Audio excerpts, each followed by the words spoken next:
What's up, everybody, and welcome to the Hytale HQ podcast. And today we're going to be talking about a topic of importance that was brought up recently by Psyche, co-founder and technical director at Hytale, which is water.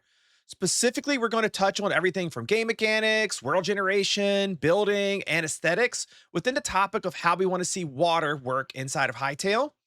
If you want to support the podcast, be sure to subscribe on YouTube and on Spotify and join our Discord channel. If you want to see our pre and post show conversations, you can watch the full show recording by becoming a member on Patreon. All links will be in the description below. Now, for today's guest, we have Hawkon, known for his amazingly in depth and edited videos about a wide range of high tier related topics. Hawkon, welcome to the HQ. Thank you. Next, we have Kaupenjoe, talented modder for both Minecraft and Hytale, and the official Hytale community mod liaison. Joe, welcome to the HQ. Thank you for having me. And finally, we have Rhea, talented builder, great storyteller, loves to talk, as she just let us know a little bit earlier, and lover of all things mushy. Rhea, welcome to the HQ. Mushy. Awesome. So, we're going to be talking about water, and I got some topics for us to go over. And I want to start out with just kind of giving a brief describer of what water looks like in Hytale now for those that haven't played, or maybe you've played it first and you're wondering like, oh, well, has anything changed in the last 6 months? And the simple answer to that is no. Water is basically it just exists in the game. That's pretty much all it is right now. It's simple, it's featureless. Like you can scoop it up with a bucket and sit it down and it'll flow. And for the most part, that's kind of it. There's not really much else to it. If you stay under it too long, you'll drown. If a mob falls in it, he sinks down to the bottom of the ocean, never to return. Same thing for your items, by the way. I don't know if any of you guys have played much exploration mode and you die in the middle of the ocean to something. Well, there's all your items. They're going down there. You can either get down there and get them or you can't. Um, so we're gonna be talking about mechanics as it relates to that, things and more. But that's just kind of like where we stand right now. There's no way to quickly travel through it. We don't even have boats yet. We learned they're coming in chapter 1. So right now, if anything, water is probably an annoyance rather than a feature, I would say. So the first topic I want to talk about is probably the biggest one. And it's the one that I'm assuming kind of like sparked Psyche to ask this question in the first place, because it's one of the most important mechanics within water, at least to me, in my opinion. And that's the discussion about infinite versus a finite water source.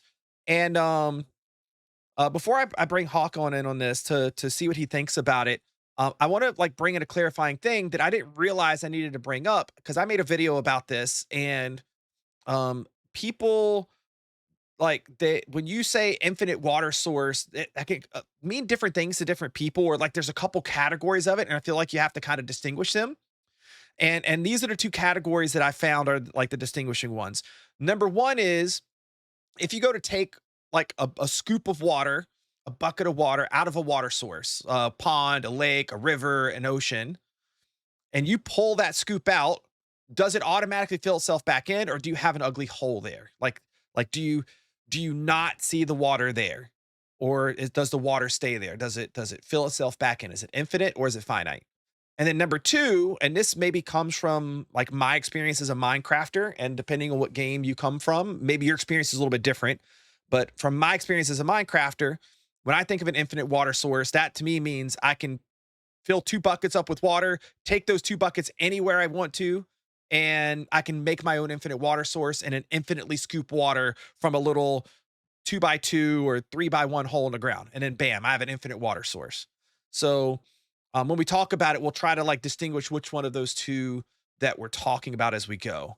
So let's start with you, Hawkon. So what is your view about infinite water source? Like, should water be finite or should it be infinite when you take it out of a natural area? And then should you be able to like create your own infinite water source anywhere you want? All right, yeah. I think it's important that you distinguish those two, because making a 2x2 water, like copying the mechanic exactly how it is in Minecraft, is not necessarily the only way to have an infinite water source. Like you could have a much bigger requirement, like you actually need a 10 by 10. That could be a one, just as an example. Or there could be there has to be a certain amount of volume of water before it actually becomes infinite. There's all these different ways you could take it. That doesn't mean you're necessarily just can very easily make an infinite water source. I do think no matter what, water should be a renewable source. Now that doesn't mean it has to be how the mechanic either. So that is at the very least it has to be renewable, but not necessarily infinite. Not in the same way as Minecraft and Winter Story. They both have pretty much the same mechanic. So they work slightly different in Winter Story, but and then you have another example of the opposite, which is Finite. And the main example I can think of there, well, one is like games like Noita, where every pixel has their own, they just move around. Mm-hmm. But there's also Terraria, obviously, where each cube is connected to a body of water. And when that body of water it drains the nearby blocks, and then that drains the blocks by that. Now the problem with that is performance. You have to Obviously, track when all you have that. when you have to track every single one of those blocks. That's not a very big issue in Terraria, but if you've ever tried to drain an ocean in Terraria, that is very taxing on your computer, even though it's a 2D game. So that is very tricky to do in 3D.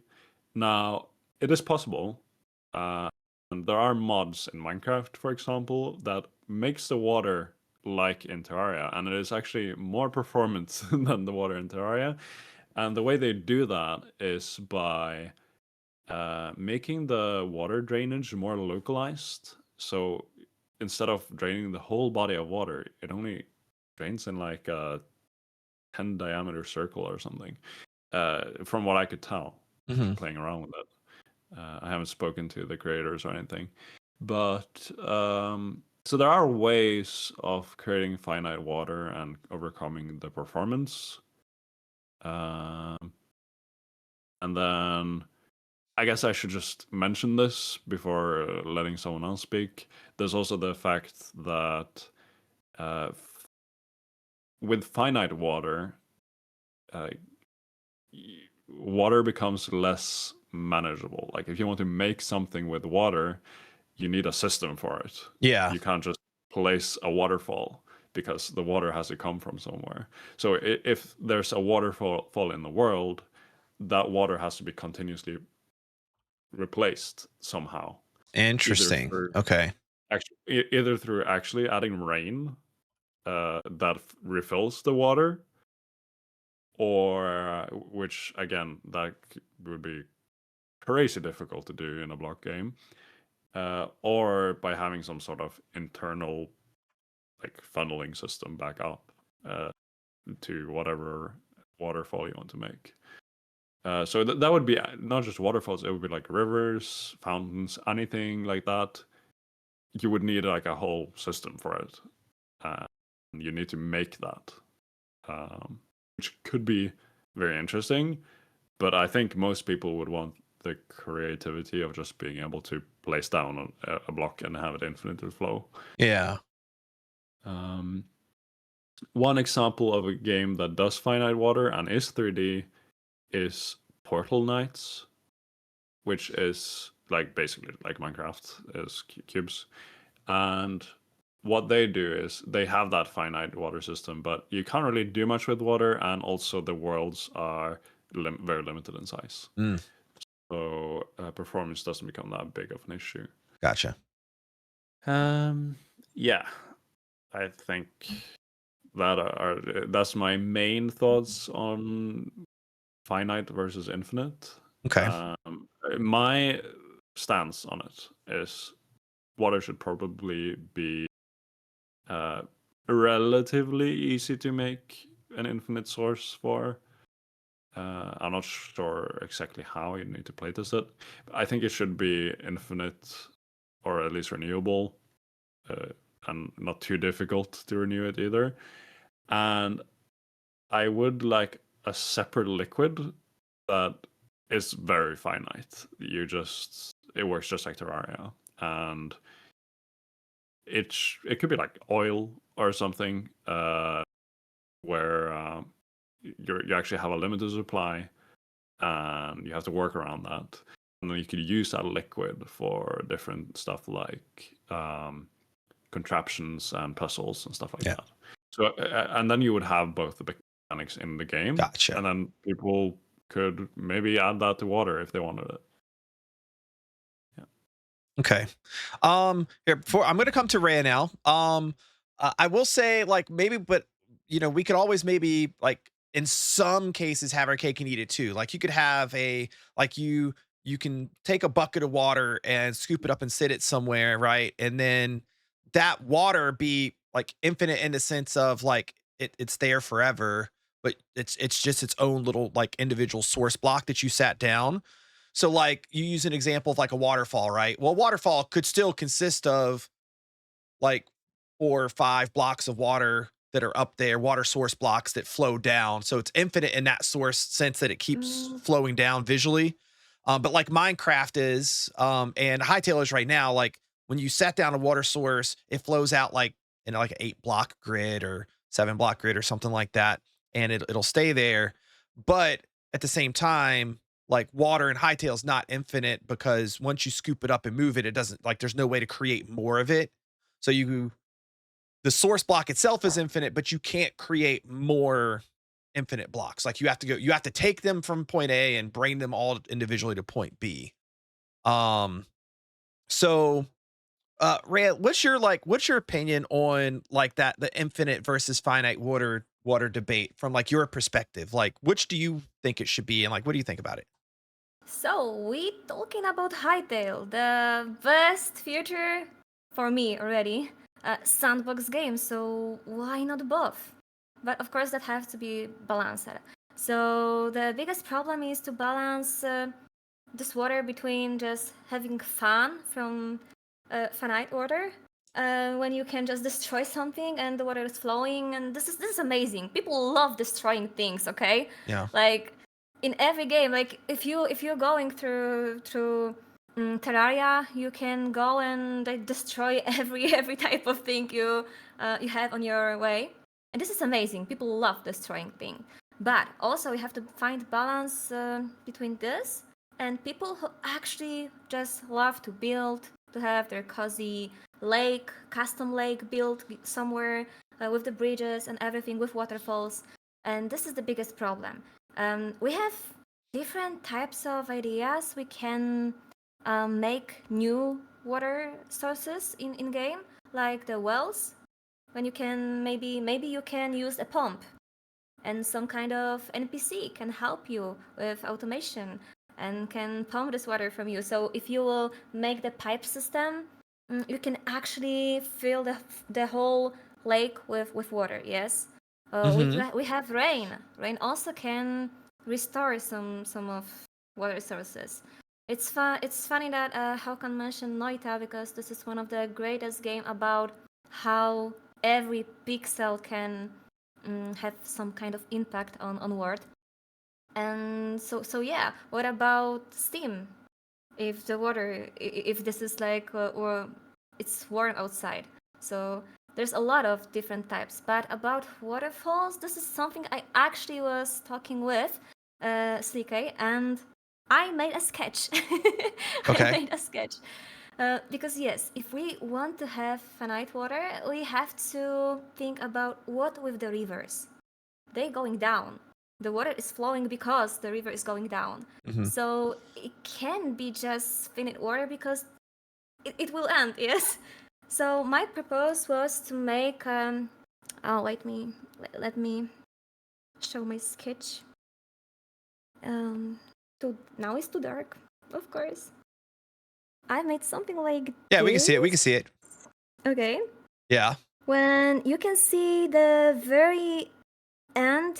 the very end of the block type of like something like soil or maybe cobble can be turned into like infinite barrier. Something like, imagine if you have block and every block of water above this, it's like invisible barrier for the water. Yeah. And when the water is going through this barrier, it's creating imitation of water.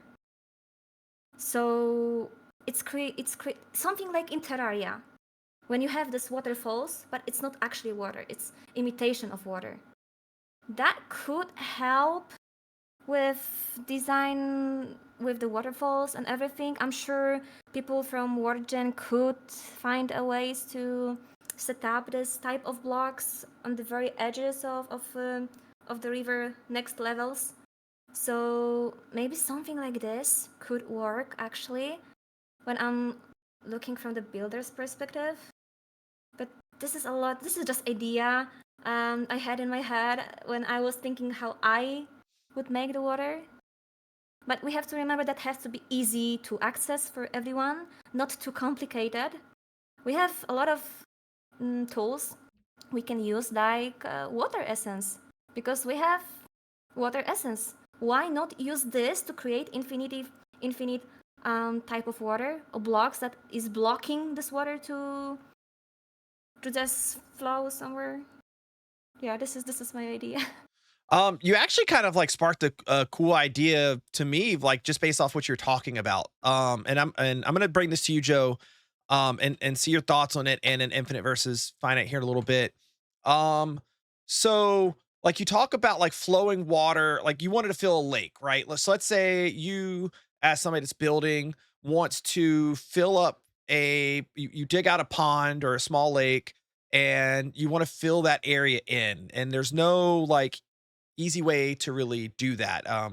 One of the ideas I had in my video was that like you would like be able to create ice blocks. You set this ice block down and it melts and bam, there's your water source block.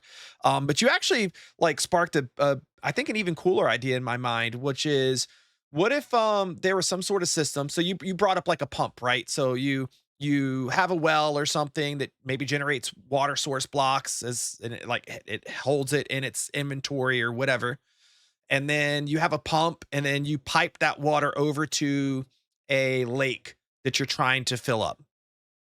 And we know how the game works right now. Like water wants to flow down. So you take a bucket of water, you place it down, and then the water will look for, can I go down? And if so, I'm gonna go in that direction. And it'll keep flowing its way down to the bottom of, in this case, this big hole that you made that where a lake's going to go. So what if you had something like every time this pump pumped a new water source block on, I wish I could like, I wonder if I should like legit like draw this out. Hold on. You guys, here, let me do this. All right, you guys can see my screen, right? Okay. So like, let's say this is land. I'm not a good drawer. Please don't judge me. This is your land, and then like this is the lake that you're filling in, right? And then you have your little like spigot thing right here, and your water comes out of here, and then it drops a water source block right here.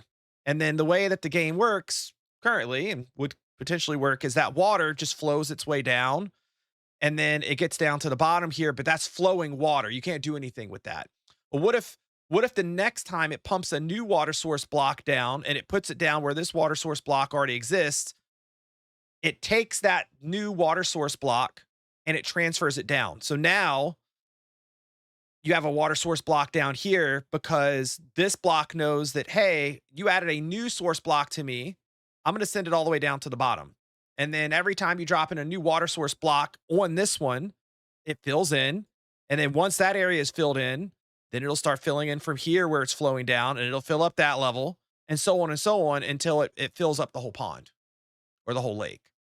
That could be a way that you could fill in something like a lake or a pond that's maybe different than or easier than using something like ice blocks. Maybe that could be like the unique Hytale way of doing it.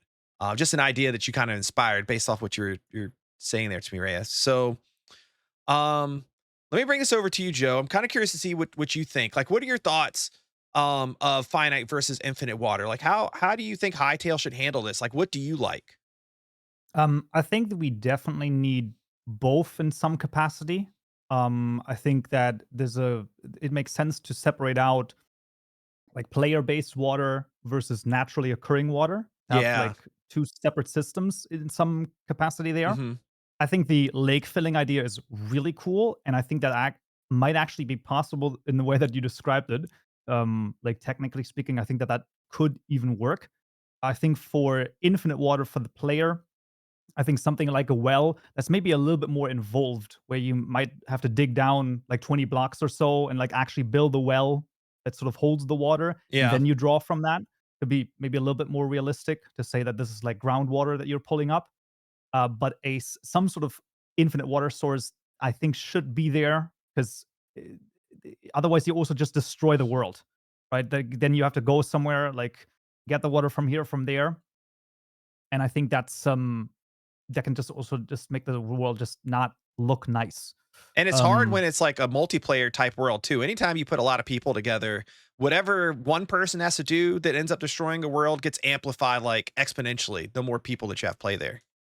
yeah, and obviously, if you had some sort of, I mean, entire weather cycle system would be really cool, right? You have flowing rivers. They go into the sea.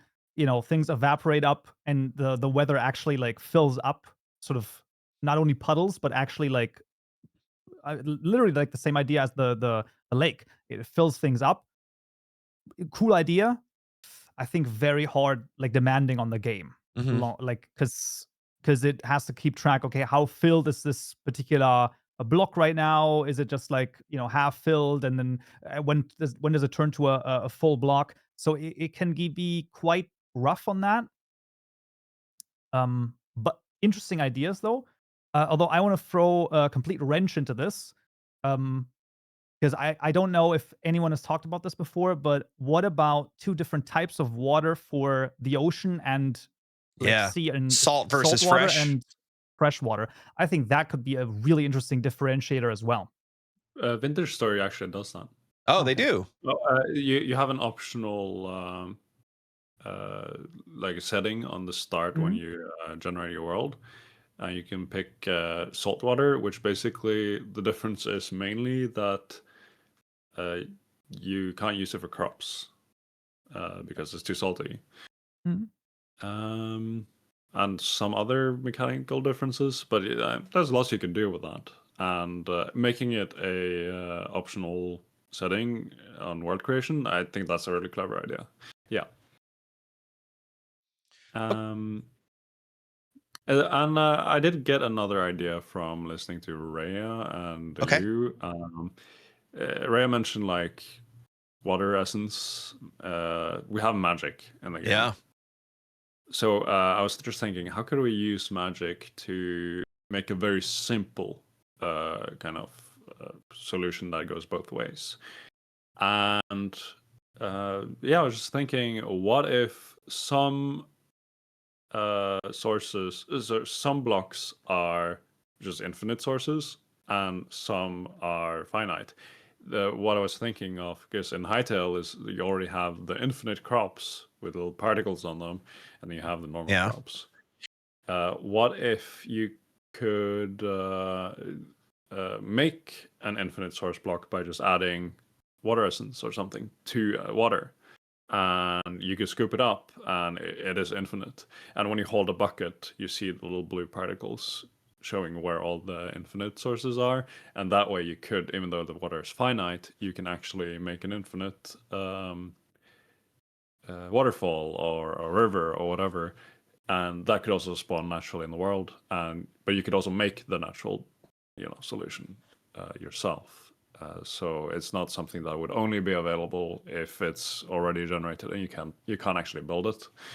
And it would be a generally much simpler solution in that way. It might be a bit weird, but Yeah. it would solve a lot of stuff, I think. The only problem with this infinite type of waterfall is you have to not only place a water source that is infinite, but also you have to place something that is ending this infinite stream. Otherwise, you're placing waterfall, and in the 2 Hytale days you have level of sea increased. Yeah, there has to be some way to like Yeah, stop where it pools up into or something like that. it wouldn't be like But necessarily like filling, as you're Minecraft saying. alpha water, which is yeah, but this is exactly what I come with these blocks, these barrier blocks. That was my idea, to use some kind of essence exactly for this purpose, to create this barrier, so the water stream is just stopped right here. Yeah, you could maybe like they could even, if we went like this route with something like that, they could even have maybe like a simple check to where the game knows that like if the water, I don't know, like you could create your own barrier by having like 2 blocks like one over top of each other, and like the water can creep up 1 block at a time, but like maybe it can't go up 2 blocks when you're talking about like water filling into an area. But then of course that would come with its own problems, which is, well, what if I want my like lake that I've built to look a certain way and then now it won't fill up. But yeah, I mean they could definitely do something to keep it from filling like that. Or yeah, I don't know. It's definitely an interesting problem to try to solve, because there's always going to be these like questions that you're going to have of, or problems that are going to come up of, okay, yeah, like that sounds cool on its face, but then, well, how do you stop this from happening, or how do you make this happen? So like in Hawkon's example, maybe this water, it's infinitely flowing, but it doesn't like fill a source that it falls into. yeah, But for sure. so then you have to figure out, okay, but now what's the easy way to fill an area? Because what if I want to fill an area up? How do I do that? Because that's not easy in Hytale today. It's not easy in Minecraft today, even to like fill a big area with water, probably to the point where most people don't even bother trying because it's so hard to do. I think a good solution is from Terraria again. They have the infinite water bucket, which you can just stand there and pour water infinitely, and Yeah. that's how you can fill an area of water. It's a little slow. Maybe it could just work faster. Or I like don't know. Rhea's pump idea and the water source thing that I drew up a second ago, like My could work. pump Yeah. idea is actually from Minecraft mod, but very old, like very old. I don't know if you guys remember the times in Minecraft when you was installing modification by like opening the file, deleting something, throwing like everything inside this file. It was so complicated. And then In those changing the times, item IDs. Yeah, I remember that. yeah. Yes. So in those times, I was sharing computer with my brother, and because it was too complicated for him, I was in charge what modification are on the our Minecraft world or not. So I have installed Finite Liquid mod. It was 13 years ago. I checked. I have this modification open right now on my page, and in this modification, all I was doing, it was just searching for the biggest like lake, whatever, and destroying every blocks around this. But they have the pipe system. They had actually the pipe system, and when you was connecting the pipes, you could like pour this water from the source and pour this automatically with some kind of power, and that would be great if we could like even from the wells. If well is infinite source of water, we could make pipes and just assign some NPC, or maybe do it like more like in tech type of automation. But you can just stop anyway when you feel like, okay, that's enough water. So that could work. And we still have to remember that it's supposed to be easy for every player. So the tech side of this, the whole debate is one thing, but I'm here to stand for all the players who just want to play and they want this game to be easy for them. I mean, to be fair, the companion could theoretically even manually walk to the well, take a bucket, and then walk back and then dump it so it doesn't even have to be a faucet Mashi necessarily, from the right? cloud. I mean, maybe, who Yeah. knows, right? But it this could is even be that. this is interesting because I was actually about to get into this question with Hawkon here, which is like I know Hawkon's really big, and I'm really big on this too. Is like progression in a game is always really fun. I think as long as the game makes it fun and makes it not a chore. And maybe in Hytale's case, makes it to where it's not incredibly difficult, although something can still have like a long time to progress through, but not be difficult to do. You know, it's just a fun time sink.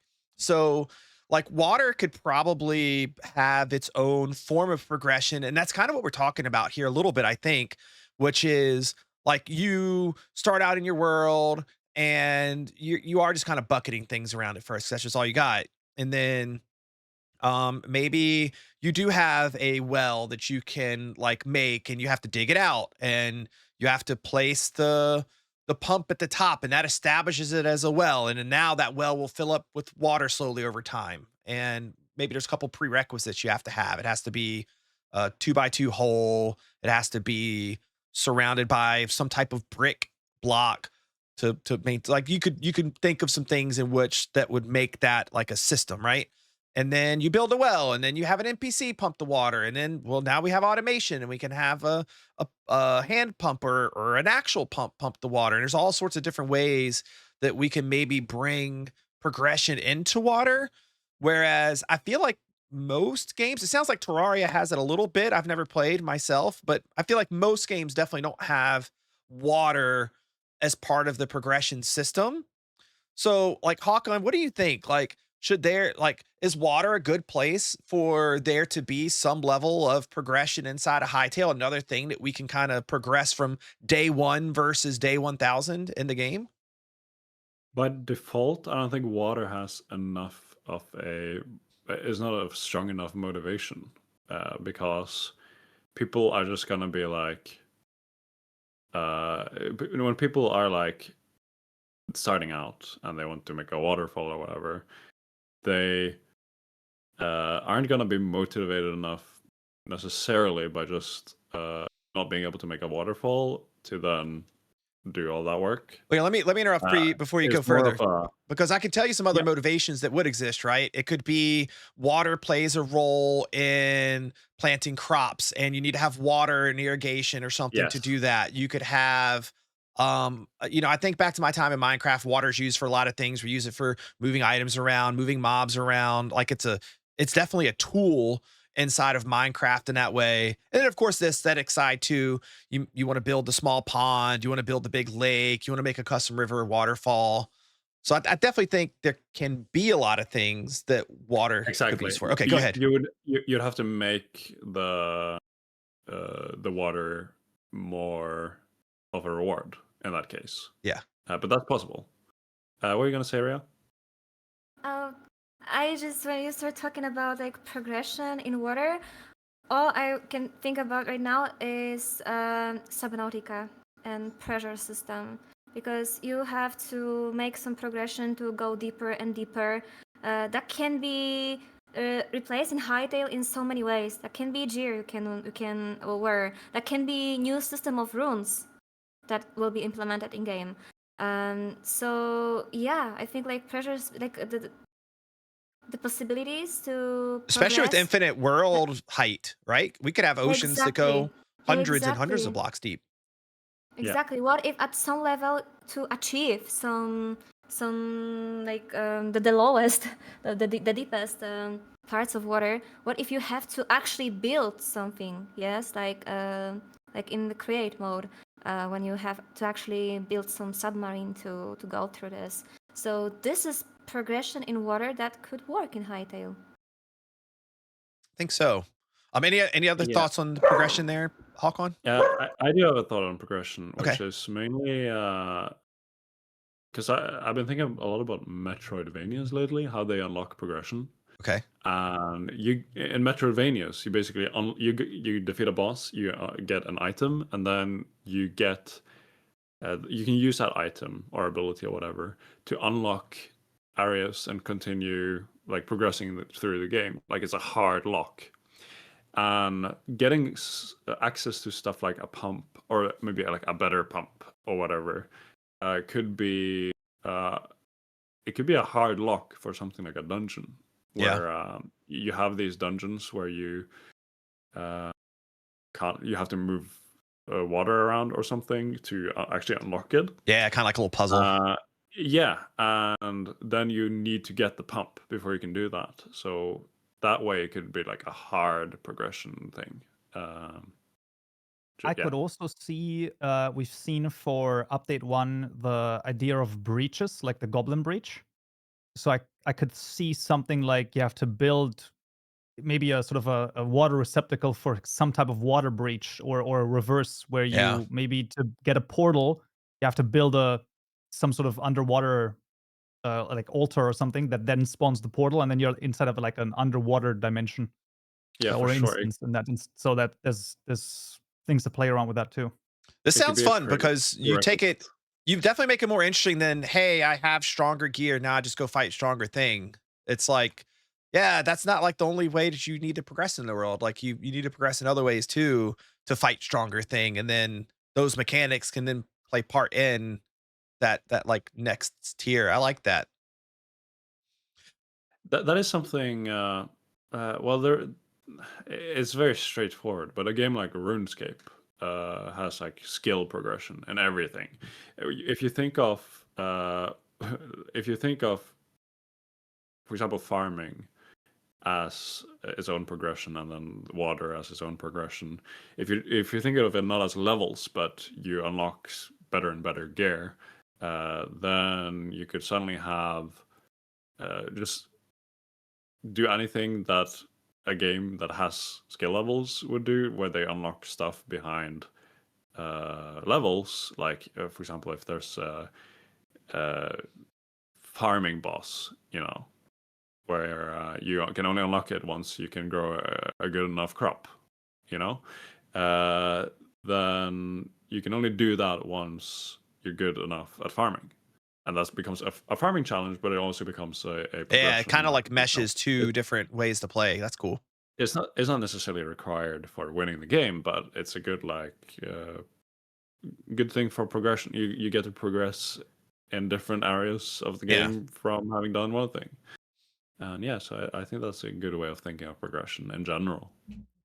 Yes, For sure. something like in Stardew Valley, about the watering. You Yeah. can unlock Sprinklers. new tier. Yeah, exactly. By progressing in game, and then the farming is much easier.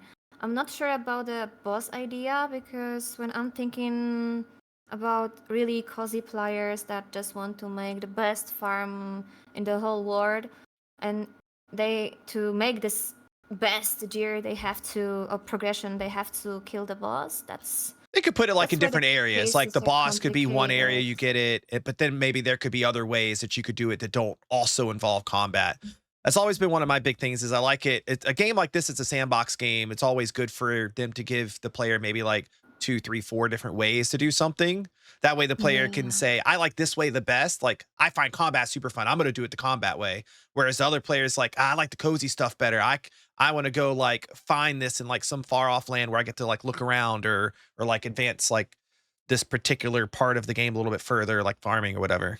But yeah, here I want to kind of move on our topic a little bit and talk about how can we make placing water easier, because I think that's definitely one of like the big hurdles when it comes to building in these types of games is like waters. And again, this is I'm only speaking from my experience as a Minecrafter, and I'm sure we have a lot of like both Minecraft audience and non-Minecraft audience that'll watch. But when I think about a big project like digging out a river, a new river channel, or digging out a big lake, or anything really that involves like having to move a large quantity of water, it really sucks. It's not like go farm and collect up a bunch of blocks and then place the blocks down to build the thing.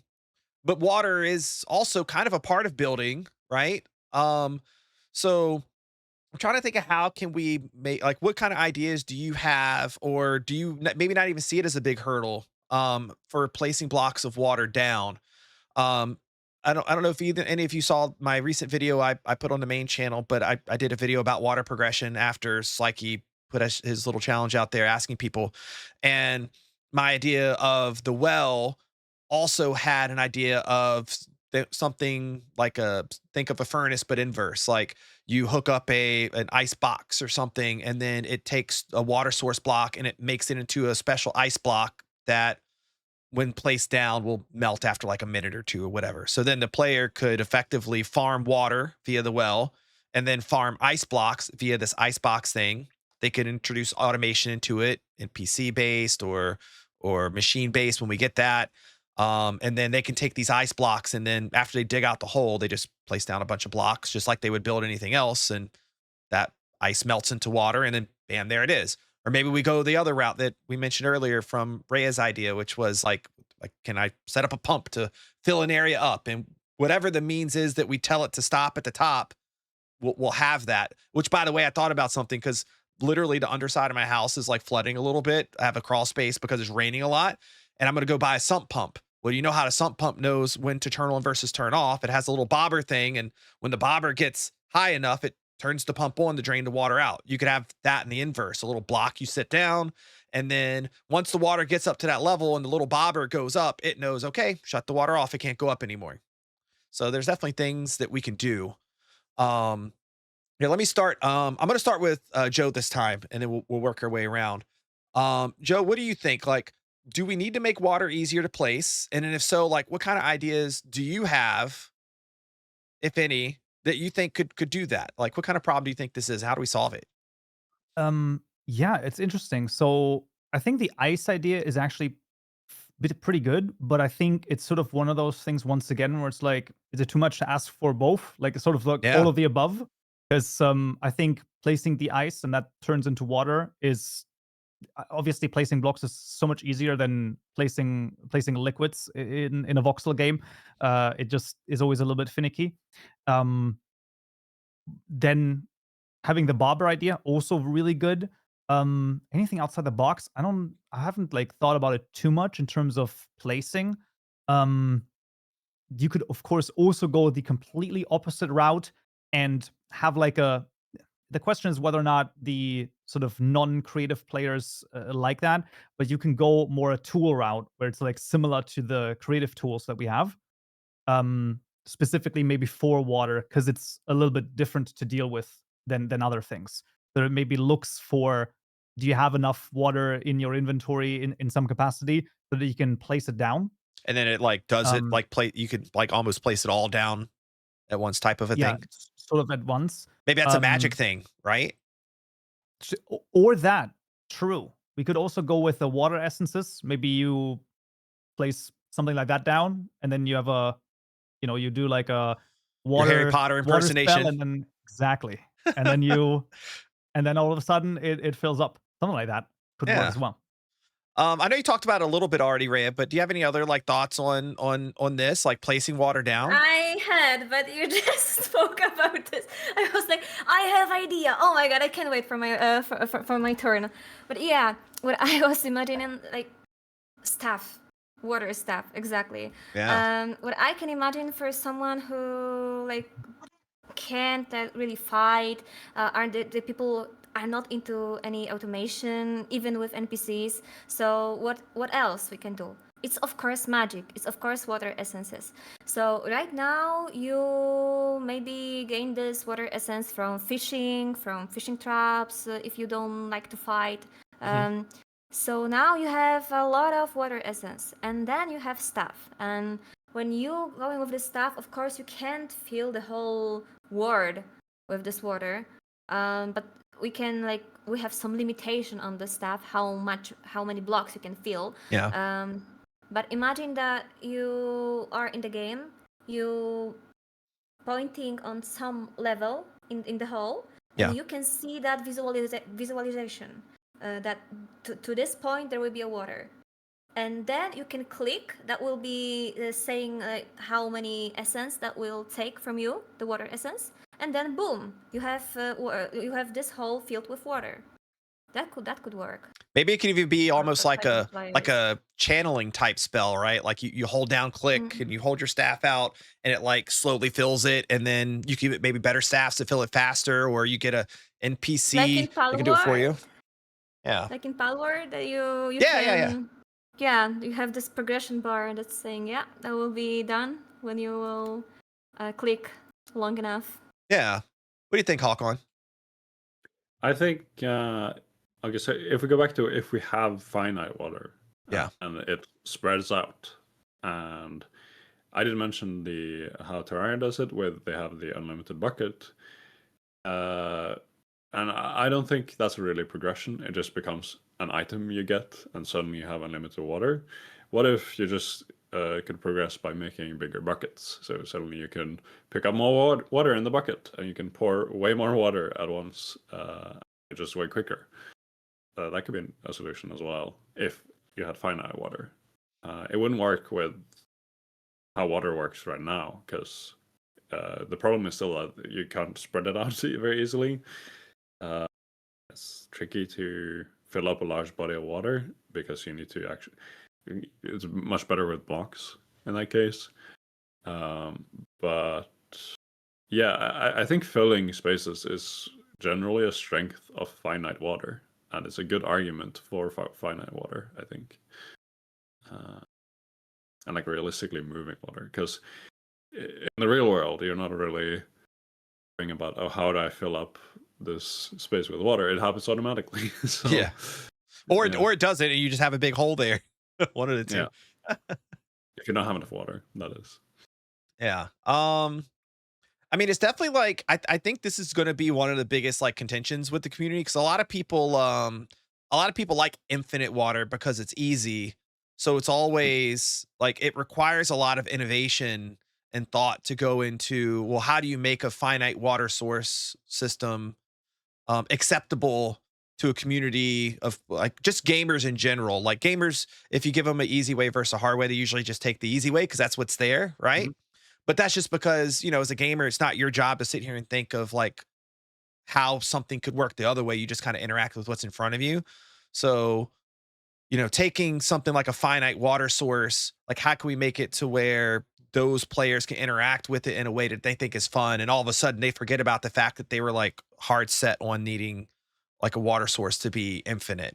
It's definitely a tricky thing, and I think we got some good ideas here that could definitely work. Like we're trying to solve a problem that is going to exist at some point, and I would rather the problem get solved in this way versus Hytale just going the infinite water source way. And it kind of feel like that's where a lot of you guys are too. Like the idea of everything, all water being infinite, kind of like the idea of it being like Minecraft is my example, like just sounds kind of boring. So having a system that's got a lot more like to it underneath sounds a lot more fun to me. Um, I wanted to bring this over to like water physics really quick a little bit and see if you guys have any preferences with this. I know a lot of people that maybe fit in my style of play, which like I'm a very technical player in the way that I like to play, will kind of will like this segment, which is like how should water like fluid physics, water physics, whatever you want, however you want to say it, whether it's a different type of fluid or whether it's water that does it itself. How should that like interact with mobs and interact with items? Should like mobs default float into water? Should some mobs float and some sink? Should Hytale go a further route and like some mobs can like actually like swim versus not, right? And then same thing with items. Like, do we just kind of keep it easy and like all items float in water? Do buoyant items float and non-buoyant items sink? Like heavier items sink? Should the mechanics get that in depth in a game like Hytale? Um, or should we have different fluids that can kind of handle things differently? Like we can kind of keep water kind of simple, and then we can add other fluids in that allow us to do some of these different things. Here, I'll start with you this time, Rhea. Do you have any thoughts on any of this stuff? Um, I had a lot situations like this in Fortnite.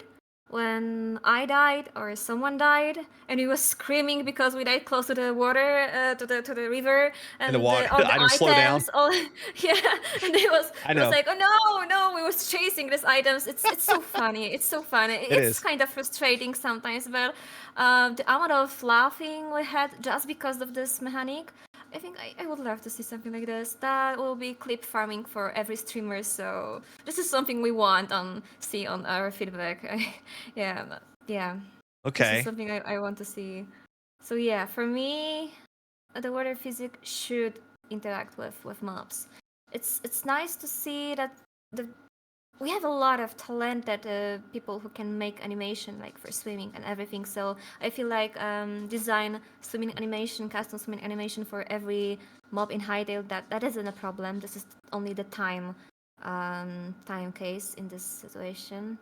Yeah, that's a great idea for So you think they should like some. it'd be a good Yeah, idea for them to kind of like take everything on like a case by case almost like, okay, what like does it make sense for this mob to be able to swim or sink and then this mob to swim or sink? yes. I Okay. love the immersion they want to bring into Hytale. This is something that actually like bring this spark inside of me in trailer when I saw this fox chasing the bunny and everything, like the small interaction like this in Ward. This is something that is bringing a lot of people to this game. So like taking this mobs individual in this case is something that's supposed to happen. What do you think, Hawkon? I think I would really like buoyancy as a mechanic, and it would just be every item has their own buoyancy value, every liquid has their own buoyancy value. So different items will float at different rates depending on the liquid. And why I would want that is not just because that's a funny detail, is because I think buoyancy is a very like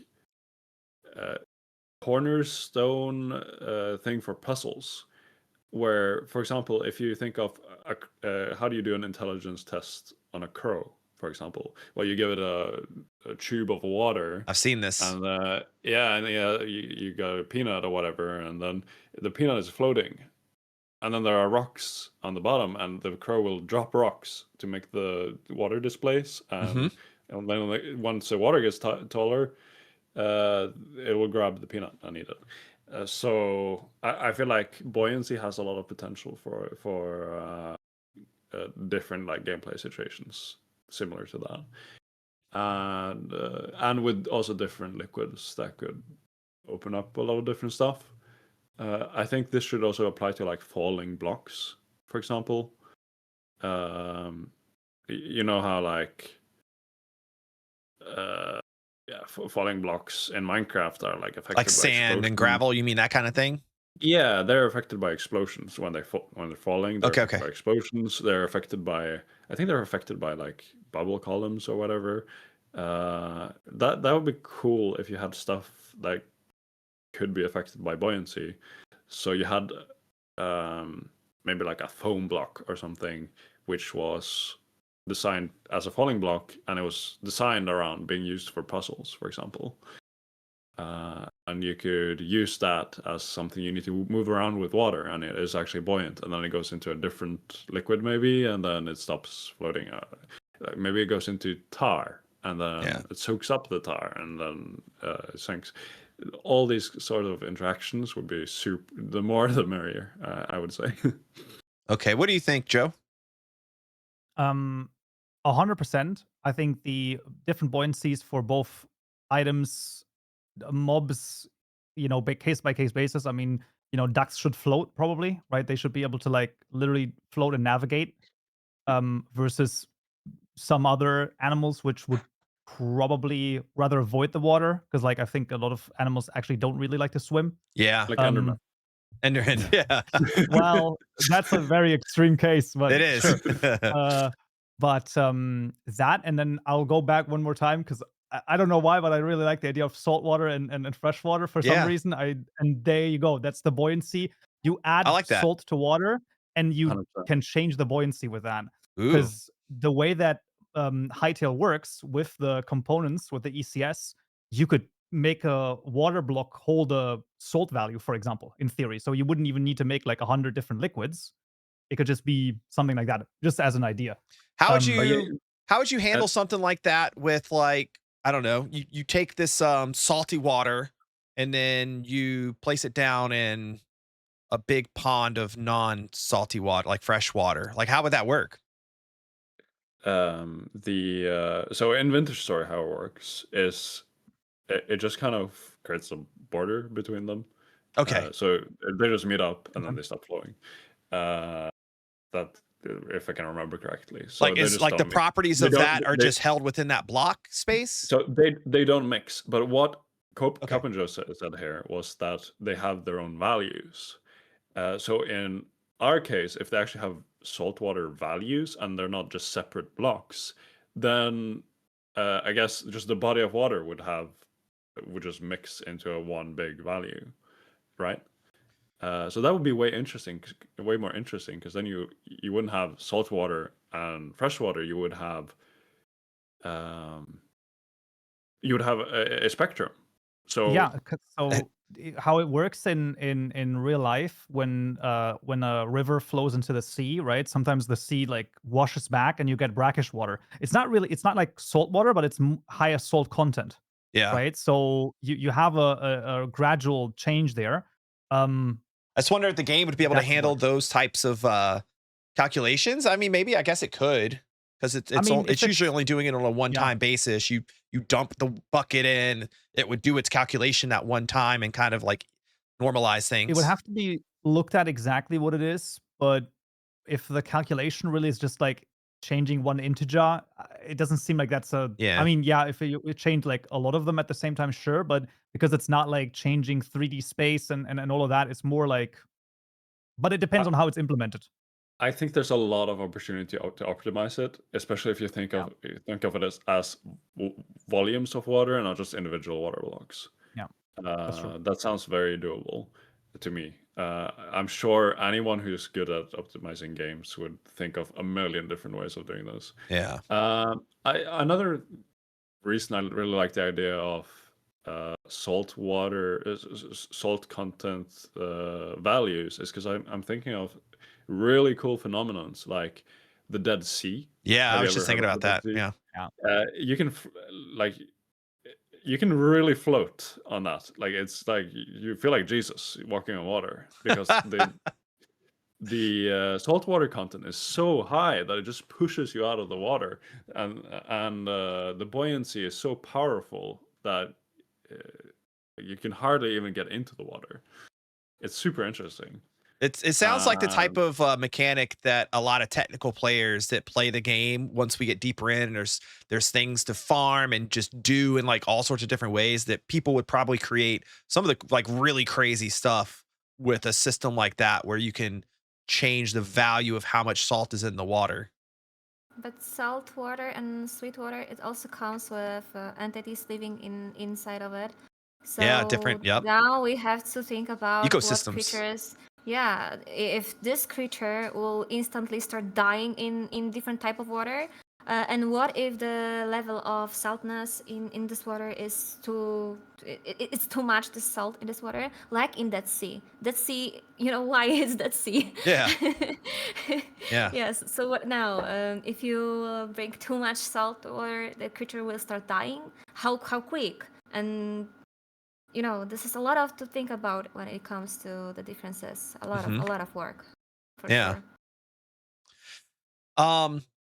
So moving to our next topic here. We have like fluid interactions that exist in Minecraft and in actually exist in Hytale too, that we can kind of bring up. And we have two fluids in the game right now. We have water and we have lava. And when water and lava mix together in Hytale, it makes cobblestone.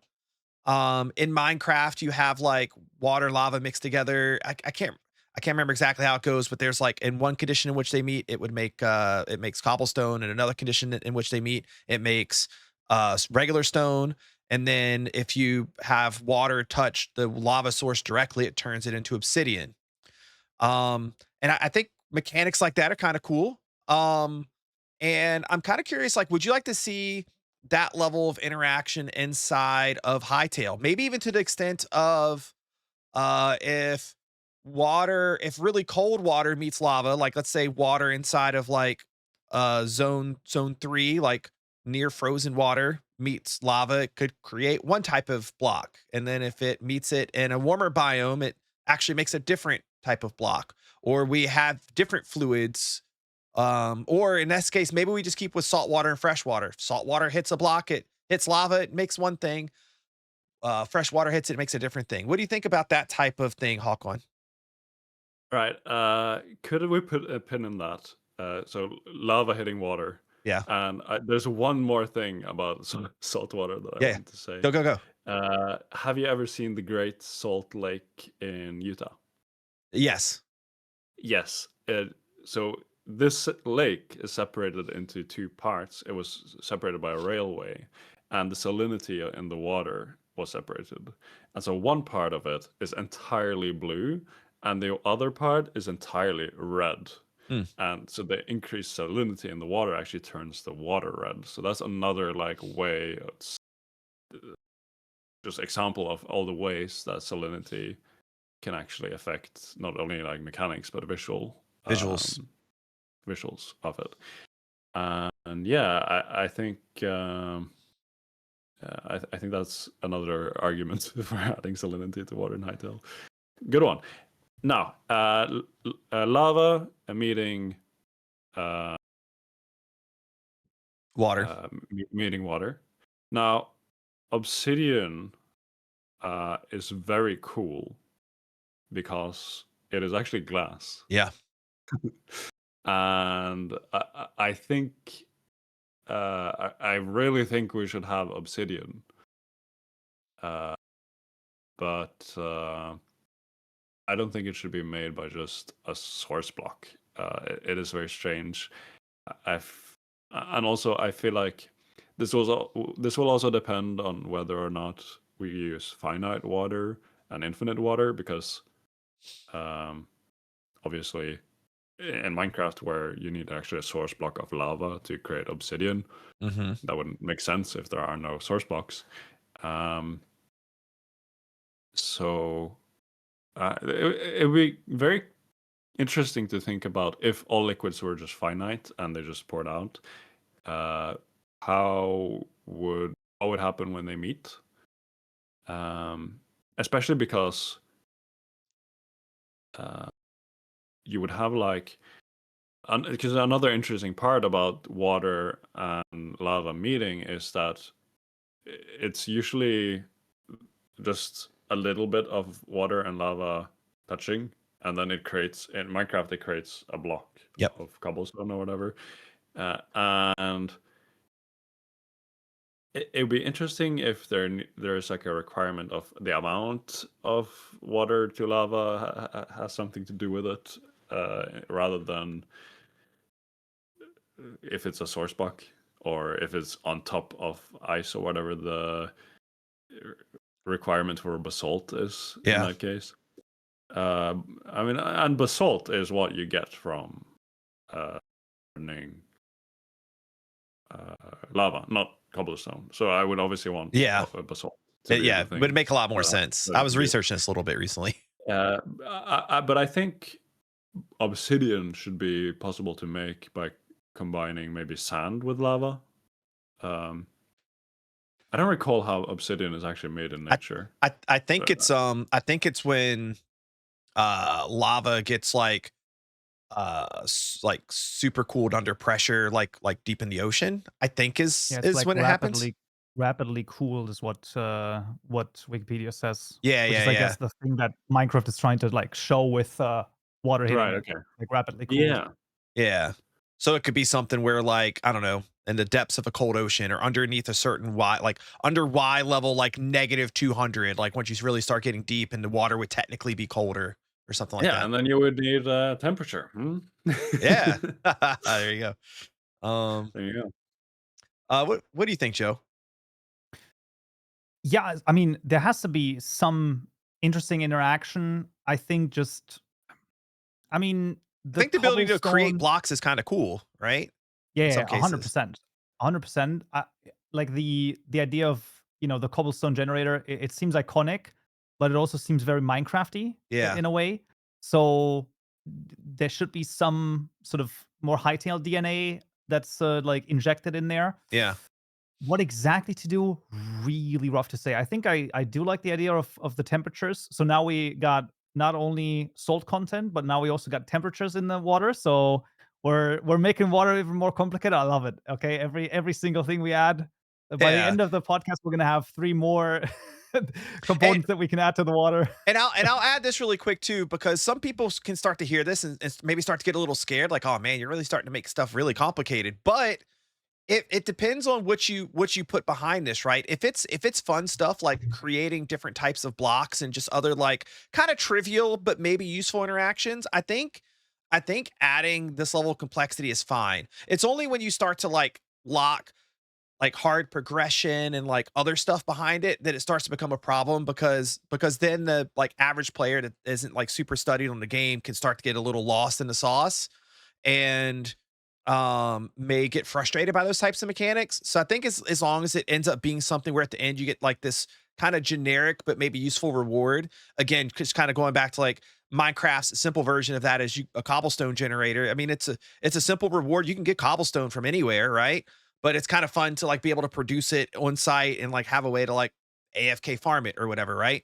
So like if it can serve that type of purpose without being something that every player is forced to interact with just to get through the game, I think this level of complexity is good. Salinity and temperature and water can be a good thing. Are you with me on that, Joe? Yeah, 100%. I think it's basically creating the basic conditions of interesting interactions. But then if you go more in depth and you learn more about the systems, let's say for example, not every player in Minecraft builds like in crazy intricate mob farms, right? But you can still interact with the normal mob system and the spawning system. So things like that, for example. Or if we go more technical, like flying piston machines or redstone Yeah. machines, right? So that's a so I would probably see this more the towards the crazy redstone machine mechanics when we talk about being having the saltiness and the specific coldness and like a list of conditions to do certain things. I'd rather look at that more towards that rather than a core part of the game that you always have to visit. Maybe Yeah. it could be an extra thing. It seems anyway that the progression seems a little bit more fluid rather than like a straight shot, more like, oh, you can visit this area a little bit and get a boon over here, and then maybe you visit this area and you get a cool rune over here, or a part of a rune or something like that. So I don't think that it has to be a thing where casual players are going to be overwhelmed. So I do agree. It doesn't have to be that way.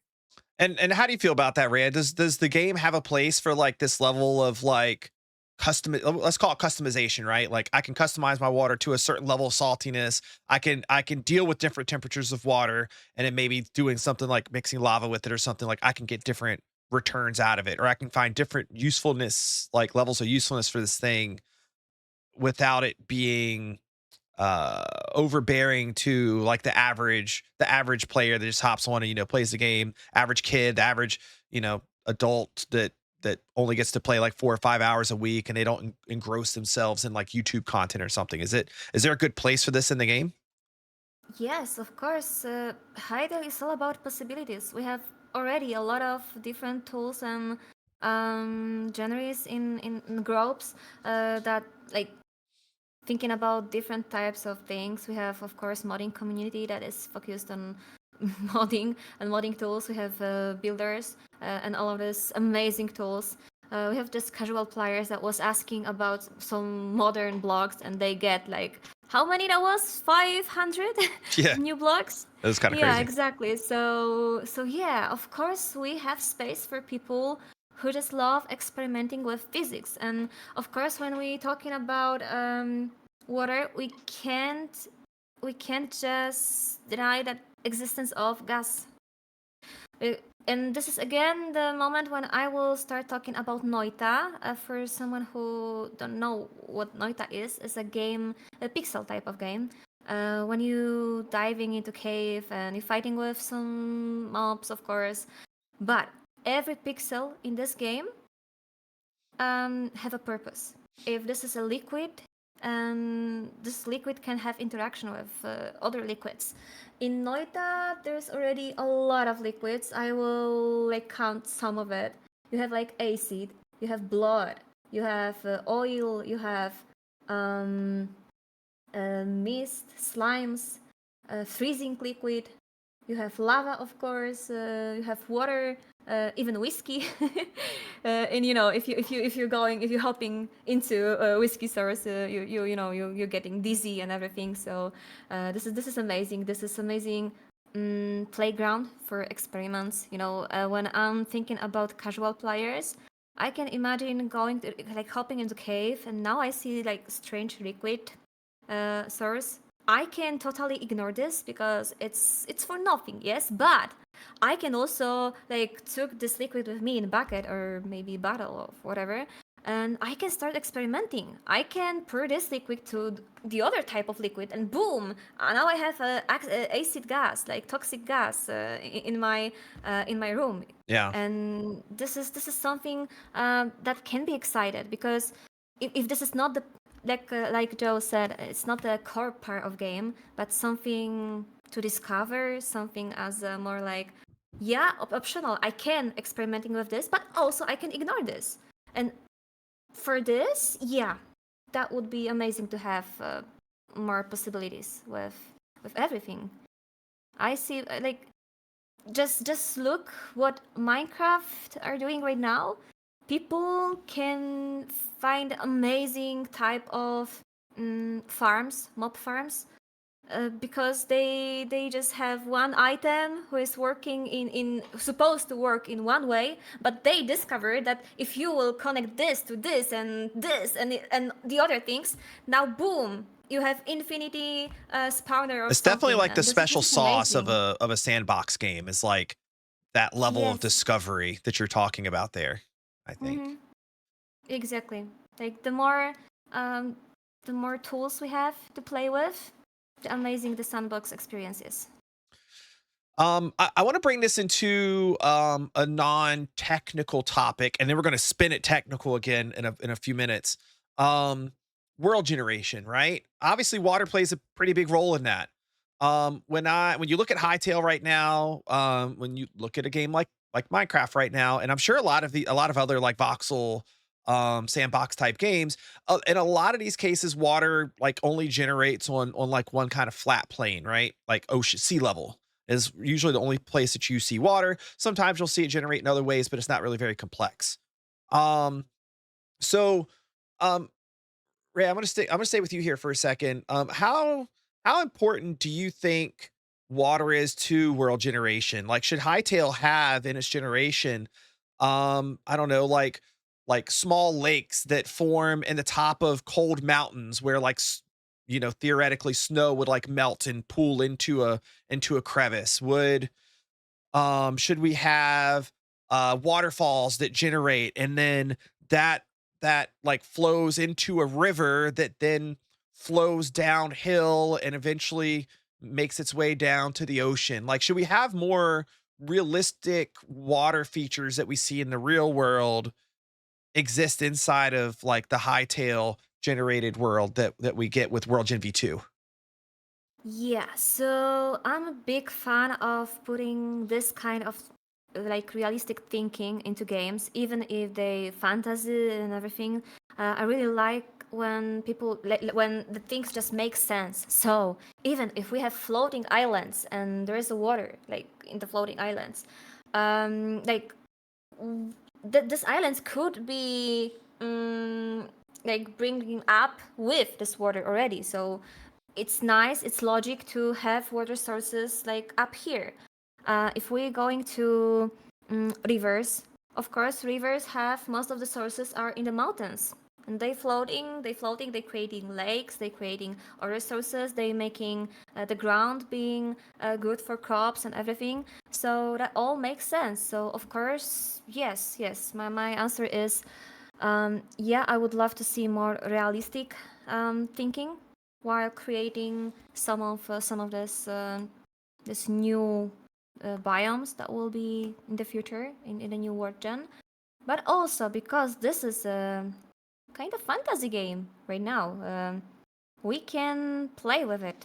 So we can have biome when water just doesn't make sense. And we can have like floating water bubbles because why I not? was Because just it's thinking that Hytale. actually. Yes, we can, and like there's nothing wrong with it. Like imagine if we have some kind of, oh, there was an in Genshin Impact. There was a region with the big shells, like pearl shells.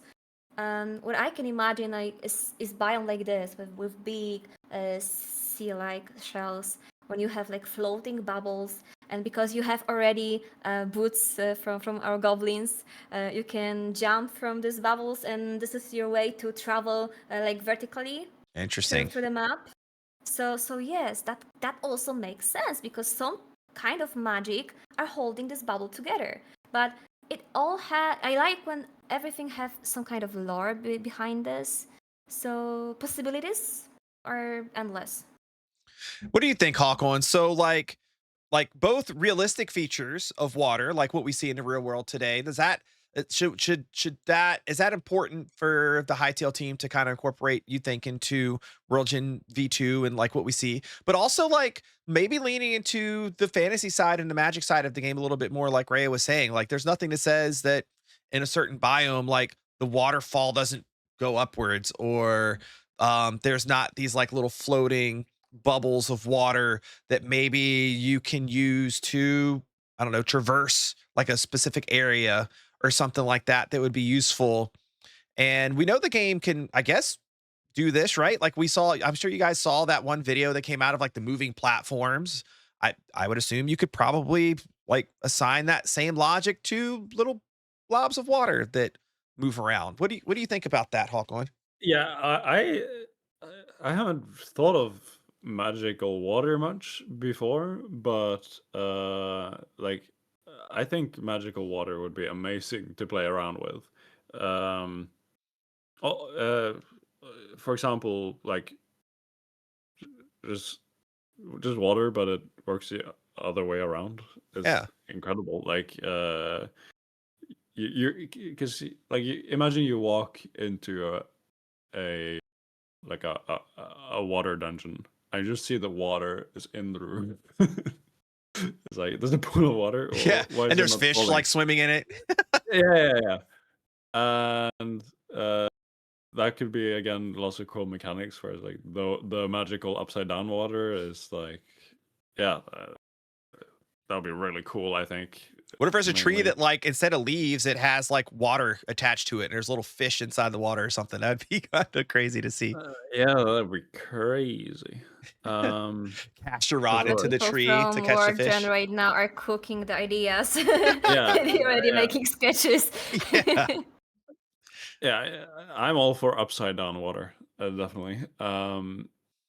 Yeah, and I think magic could solve also stuff like what we talked about earlier with filling something with water.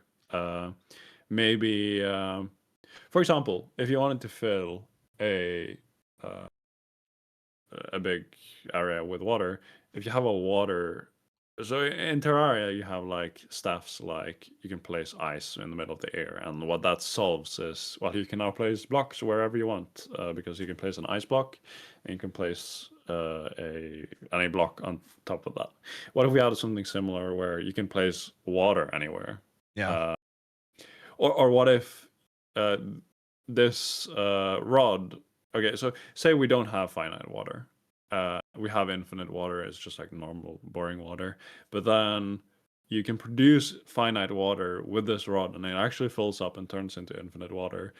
So you could fill a big lake by just holding down your magic wand using essence, and it just automatically fills Yep. because the rest of the water doesn't work like realistic, but the water you produce magically, well, that starts filling up because it is actually working like finite water. So that's a way you could maybe use magic to separate the mechanics, for example. Yeah, lots of ways you can use magic, I think. Joe, this actually brings up an interesting topic I want to bring to you. And I think this fits pretty good with you being somebody that's a modder. Um, which is when I think when we're presented problems a lot of times, and it like problems in a game, we're trying to create something, solve a problem, give the player a way to solve a problem. I feel like a lot of times we restrict ourselves to real world thinking because we live in the real world and we kind of think like, oh, like mechanically, how would this work? Does this make sense within the laws of physics? Like we think that way because that's the way our logic works. And for some games that makes sense, but it doesn't make sense necessarily for Hytale because we know we live in this magical world. So, do you think both for water and maybe not for water as well? Water's a good segue to this topic, but like, do you think generally speaking, people? I'm just saying broadly, not like anybody here or anybody in the Hytale team or modders or whatever, but like broadly, people in the Hytale space probably are limiting the way that they're thinking about things too much to the real world, and maybe it would be good for Hytale to take a more magical approach to things, to solving problems in interesting ways or showing creativity in these different ways, whether it be water or other things. Yes, I would say that when you have a broadly sort of realistic foundation, then I think building on top of that with these magical elements, I think that's where sort of the real game changers are. To throw in a little bit of a specific term, it's called verisimilitude. It's basically where with it, it's like the logic within a world, right? So when you have a, let's say, Game of Thrones, you know that there's dragons, and you don't question those aren't real. No, within the logic of the world, it makes sense, Yeah. and that's sort of what we have here. Where if you have a an upside down waterfall, as long as within the world of Hytale that's established and that makes sense, then you don't break the magic there. And I think it makes, or it's a really smart idea to start with the realistic thing first, to say, how does this work in the real world? Why does it work that way? To sort of work backwards from the realism, and then to go to maybe like super hyper realism, and then to go completely off the rails. Yeah, Because shatter it. usually, yes, because usually, I heard about this once. Usually, it's much easier to take a crazy idea and dial it back a little bit than to go from something that's sort of okay to like way more crazy. Because the jump to the okay idea to way more crazy is seems so far apart that people usually don't want to do the leap. So it's better to go like completely off the rails. This is why in brainstorming you want to say the craziest things, and sometimes they can spark something that fills up an entire idea. Like it's really important. That seems to be the way that like the Hytale team's kind of working anyways, right? Like Simon in a lot of cases, like he's almost like a kid in a way, right? Where he's just like, yo, that just sounds cool. And then it gets its way in the game. Like I remember when he first introduced the flamethrower, like his thing was like, hey, like we're gonna like see what this is like. And it's probably gonna be broken at first, and we'll probably have to tune it down a little bit. But that's okay. Like it's not a big deal. We'll figure it out. And I like that way of thinking because I feel like it fosters creativity instead of like punishing it in a way. Yeah, you get the D&D rule of cool, right? Where Yeah. it's like it's not quite balance right, but it's cool enough, so let's just throw it in. Yeah. Sort of that idea.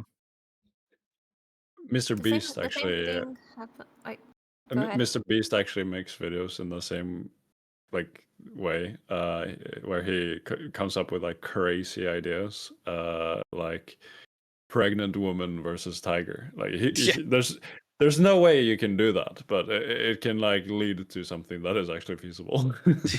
Yeah. Yeah, yeah, exactly. I remember there was a discussion once where he was like, "No ideas too crazy. Like, actually write it down and then write step by step how we could actually make this work." And Yeah.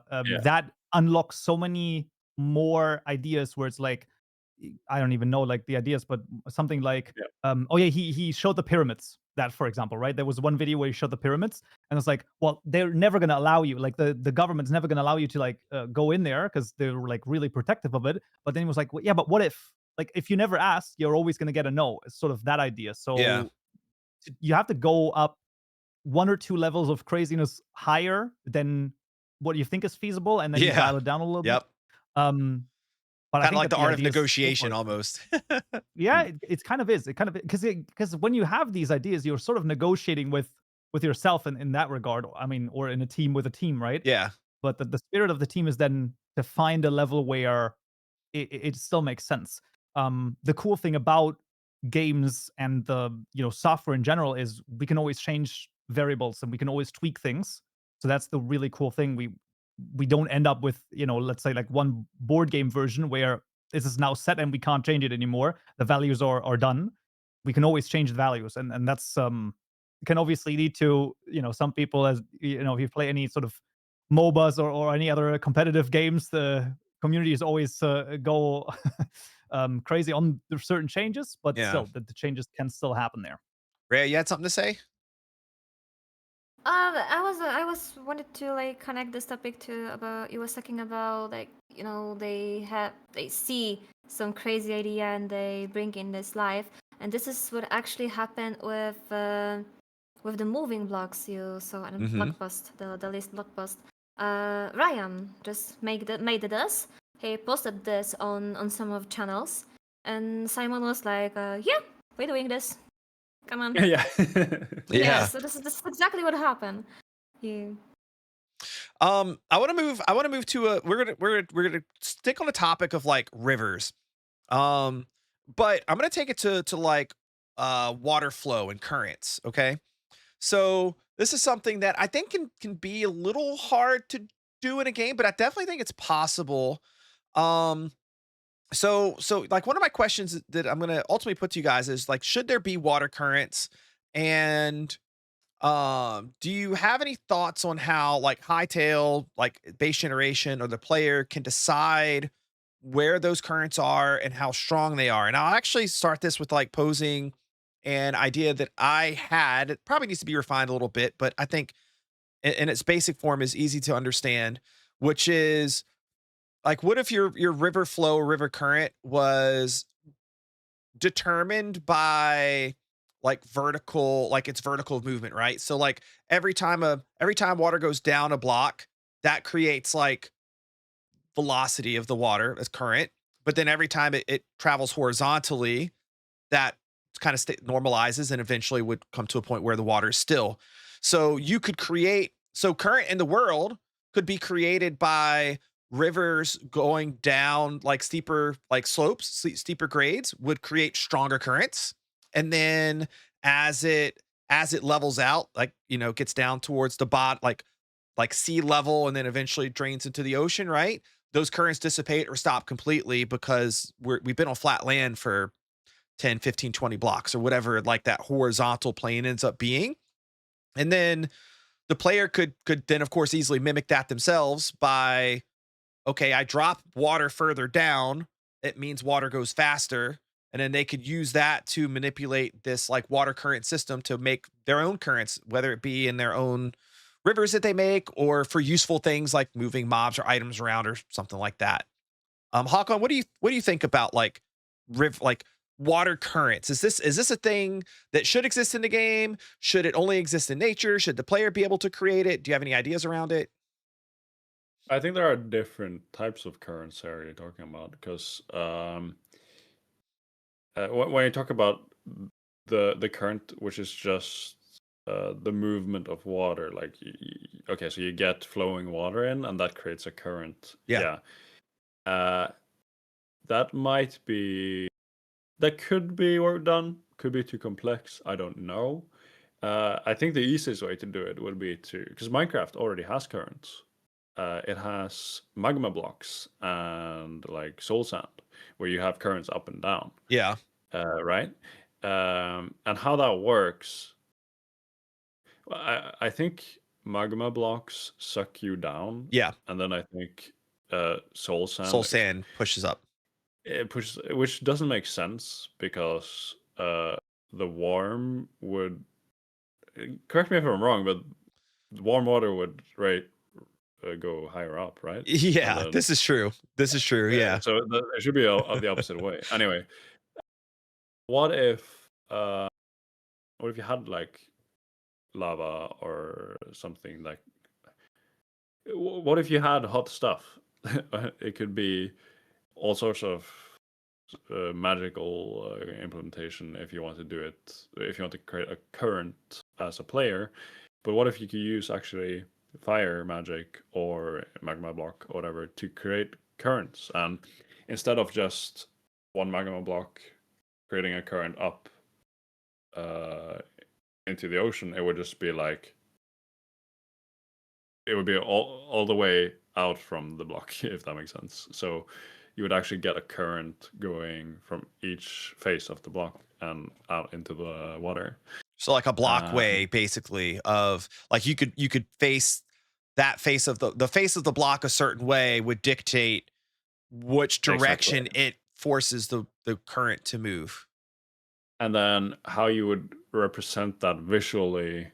I mean, Minecraft does it with bubbles. I don't see a much easier way of doing it. It could be like, I don't know, like heat waves, you know how. But then you're already underwater, and so waves would be. It's maybe just do bubbles. Anyway, let's say you have currents. You visually represent it with bubbles, and you can try to bring it further than Minecraft did. Obviously, people would be like, "Oh, you're copying Minecraft." But if you take it a lot further than what they're doing, which is in Minecraft, I guess it's just when you have a magma block, you create a column all the way up as many blocks as you have water. What if it's instead?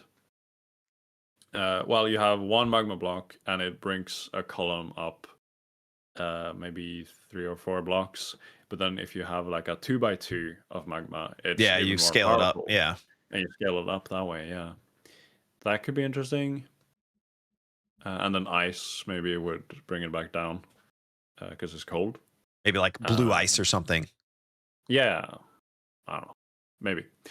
And then so then you can just build currents. I think I prefer that over a very complex mechanic because then you can use the current for functional stuff like you can in Minecraft. Rhea, let me bring this over to you. So like how do you feel about like a system like that? And then also I kind of wonder like how do you feel about like the generated Hytale world too, right? Like at least like when I'm thinking about the generated world, I think it'd be really cool to see um whenever you have an instance where water is flowing downhill for there to just be like a natural current to that versus oh we got a dog, okay, I want to hear the dog's opinion too. um to have like flowing water exist as part of the generated world and then being able to manipulate that in some way ourselves. Yeah, when it comes to word generation, of course, there's technical problems. We was talking at the very beginning, like how to make the water flowing if the water will be finite, if it will be like not infinite, of course. Yeah, I would love to see the strongest current when the water is going like like from the mountains, and then when the water is flowing through some valley, the water flow is calm, so it's not dangerous. Yeah. Of course, I can see myself dying because because of this water cure. Yeah, this is I will be dead when that will be true. But my solution for the water current, like in the lake, for example, I would again use magic. I would again use water stuff with some modification on it during the runes system. Imagine if we can set up the water stuff with maybe ignite rune, and then we'll be still using some kind of essence, but now we can click through like 5 different points, and that will create a current like in the water. Like so we can transport with it like items, we can like go faster with it. That could work. Yeah, What I'm I can see thinking that. about, because we can't. I'm not sure if we're supposed to create currents like in ocean, because what if we want to build somewhere there? The current will be staying here, So this is the complicated part. So I'm thinking like some kind of possibilities to create currents inside of water. Um, that would be nice. And again, I will bring magic to this. Mm. All right, Joe, that brings us to this interesting spot. So, like, there's a few different ways I guess you could do it. I'm kind of curious, like, between these ways that we've all had our own different ideas. I've had mine, Hawkon's had his, and Reyes now had hers. And I'm pretty easily swayed by some of these, I think. Like, what's the best way to do it? Like should the game like work in a more physics-based manner where like we use flowing water like it would do in real life and velocities created from flowing water? Do we do something that fits within that like blocky game realm of things and we have like a useful block that could create these currents for us? Do we use magic, which leans into Hytale's identity and overall for something that could be as complicated in water can kind of help simplify things a little bit to something that's actually a little bit easier to understand, which is a little bit of magic. You cast a spell, and then now it's a lot easier to manipulate water, maybe even on a larger scale, and in a way that's a little bit more easier for like maybe an average player to also understand. Like, what are your thoughts about like how like what direction, what route do you think would be good for Hytale to take for the game and for players? I think you could separate both of these ideas out into how World Gen would deal with currents and how the player can create currents. I think that's the sort of the sweet spot, maybe. Yeah. So the idea of the warmer blocks and the colder blocks creating the currents that the player places down. That's really cool. This can then also aid the more physics-based idea of when rivers are flowing that you get currents there. I think currents should 100% be in rivers. I just because I can already see the sort of the visual idea. You know, you maybe even place a block down and then it splits like across the block, and it might even get a little bit faster depending on how it works together. I think that there could be like a lot of different implications there. I also think that it's a cool idea because then the player interfaces with the world way different.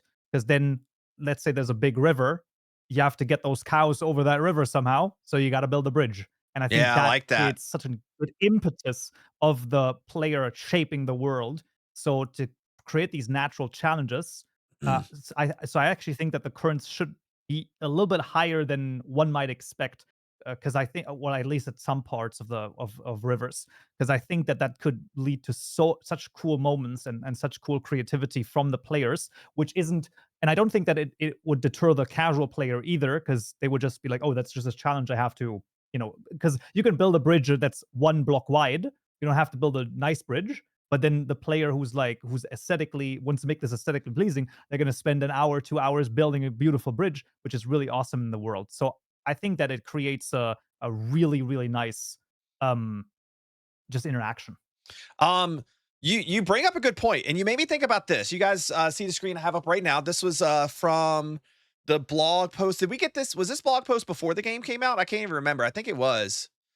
Or maybe it was Looking shortly after here. the game came out. But No, it says work in progress, which means okay. Oh Well, yeah. well, yeah, and this was from like they're talking about World Gen V2, and what you said there just made me think a lot about a screenshot like this, where like they talked about the log has fallen over the water, and that creates a natural place to cross. And you bring up something that I think that's so good and so important, which is we have things that like create consequence and then require player action in the world, but we also have ways for the player to like take control of those things too. So in your example of like a screenshot like this, like the water is maybe flowing from the direction we're facing here, north to south, it's flowing down, right? And then you as the player, you're capturing animals and you want to get them across the water, but you can't just lead them with like, hey, follow this carrot across the water. Cause the second they step into it, they're going to flow like 5 miles upstream. You know what I mean? That's going to be really annoying. Or even when you get in as a player, like you get in at one spot and by the time you've crossed over to the other side, like you're displaced by like 10 blocks or 15 blocks. It could be a little annoying to have to deal with.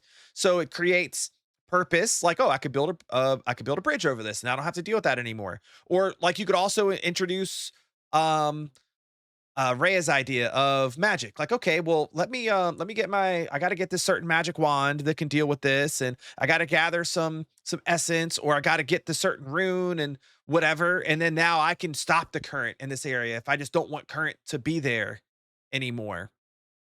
I think it creates these like really interesting gameplay moments that the player is going to come across. That's going to make the world seem really cool and alive. It's going to create purpose for being able to use currents. Maybe a player's never even thought about like using like manipulating the current of water before, but this introduces them to that. Now they see, oh, Mhm. I can use this thing to stop the water flowing here. What else can I use this for? Like what are other interesting things I can do with this? And it introduces them to a new system and mechanic in the game. I really like the sound of that. Hawkon, let The me take that back to Yeah. well, you finish, Joe, and I'm going to Y take it over to yeah. Hawkon.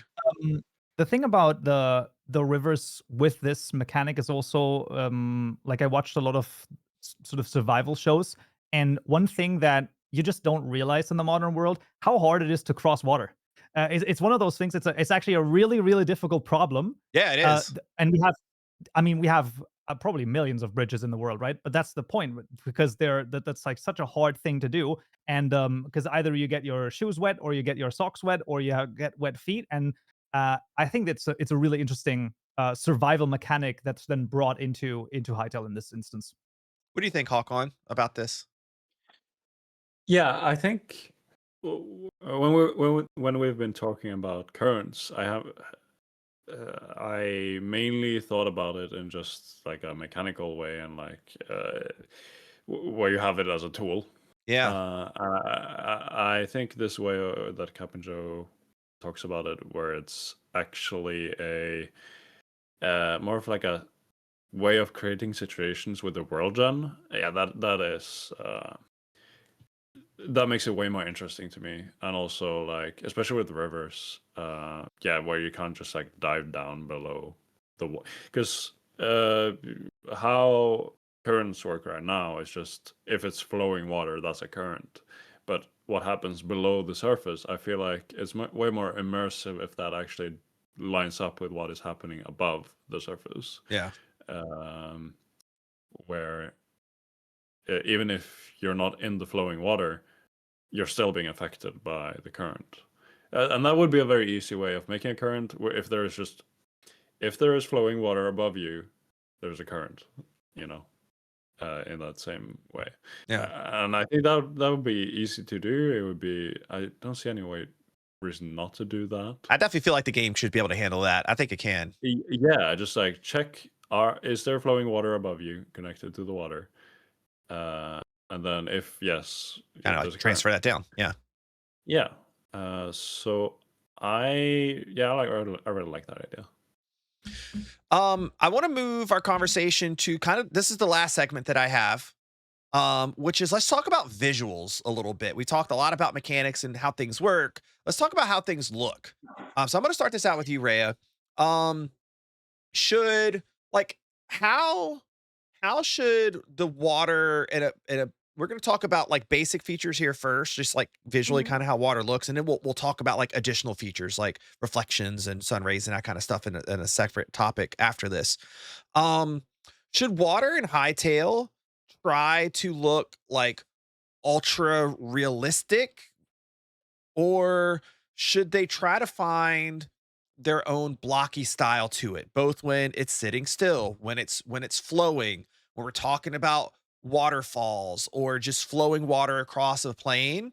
Should the game go for super ultra realistic looking water because a lot of people like that, like it's visually it's eye candy, or would should they like try to create their own identity with the way water looks and make it try to feel a little bit more Hytale esque in art design? What is your opinion here? My opinion already have changed after last blog post. Because I was thinking like, yeah, like this is blocky game, so we supposed to go with kind of blocky looking like water. Of course we can make levels with it because it's still high. It have a lot of like much more opportunities to playing with this style than the other games that restricted to being like on the same level, pixel level, without this type of blocks. Yeah. I'm sorry, I can't find a word for this. Like a slope. Diagonal. Yeah. And yeah, but in last blog post we saw introduction to volumetric clouds. Yeah, it's very pretty. And with volumetric clouds, my opinion have changed, because if we have volumetric clouds, we can make these clouds into particles like or all around the water. Even I'm working with Connor on his hub on his server, and even there I've created a fog right above the water surface in pond, just because I was thinking, yeah, this is much more realistic. That just making the whole feeling looks better. So with this type of clouds, I feel like I would not like super realistic water. You know, like the Blender animation type. Yeah, So yeah, yeah. you pouring water and the blow. Yeah, it's everywhere. Because also I don't have this powerful PC. But still, we have playground to find something between this realism and also being still stylized, like have this Yeah. Hytale style. So yeah, something between. This is my answer. Okay. Because yeah, like I feel like it's common for games like this to do this. You see Minecraft moving in this direction a little bit with like what's their new graphics thing called? I don't know why it's off the tip of my tongue right now, but With and it Vulkan Vibrant or yeah, vibrant visuals. vibrant visuals, yeah. visuals, like they're starting to like break away from it a little bit. Or like a lot of games that are like this, and we see it in Hytale right now. Like you have like the clouds aren't stylized in a way that's like blocky game. They look a lot more realistic, with that like volumetric type look to them as they are right now. Hawkon, what's your opinion on this? Like, do you? And this is just personal opinion. There's no real right or wrong answer here. I think. I'm just kind of curious what you guys are thinking. Like, do you prefer they try to make it fit more of that Hytale art style, or is it one of those things where it's water? There's like water, like there's so many cool, like there's I'm trying to think of the right way to word it. Like you could just make water look so cool. Like the realistic looking water is just something that looks cool in a game, regardless of the game's art style. So do they veer away from it and go into like how good can we make it look, or do they try to like create this signature Hytale look with it? If you want to make good looking water, you have to have both. A good example is I've listened to a lot of the devs from what's it called? The pirate game. Sea of Thieves? Sea of Thieves. Yes, the devs of Sea of Thieves. They have you seen the water in Sea of Thieves? It's been a long time since I've played that game. While you're talking, Look I'm gonna it try up. to get a good screenshot pulled up. Yeah. It is very beautiful water, and it's not very realistic. Like it's more of something you would see in a painting rather than in real life. But what they learned, because they played a lot around with like figuring out the visuals of the water, and because that game is very simplistic. It is the art style is very kind of low, almost low poly. Yeah. It is very low fidelity visuals, but the water is very detailed. It's very detailed, but it's very stylized. So yeah, there you go. So the water here, this isn't realistic water at all. This is not what water looks like. Yeah. Like the subsurface scattering and all of that is like turned way up, but it looks really good. And so what they learned is that good looking water is based on realistic mechanics and realistic movement. But then you can stylize stuff like the foam, the waves, and the subsurface scattering. That can be like turned up. And so, yeah, there you go. There's another screenshot there. Beautiful water. Yeah. This isn't realistic water, It but it's has built a realistic look to it in terms of like how we think of water acting, but it doesn't exactly. like artistically it's not realistic, I guess. And that's how you get the best looking water, in my Yeah. opinion, at least. By just like building onto you have like a realistic base, and then you build onto it uh, stylistically, and you have a designer actually design the water properly. Okay.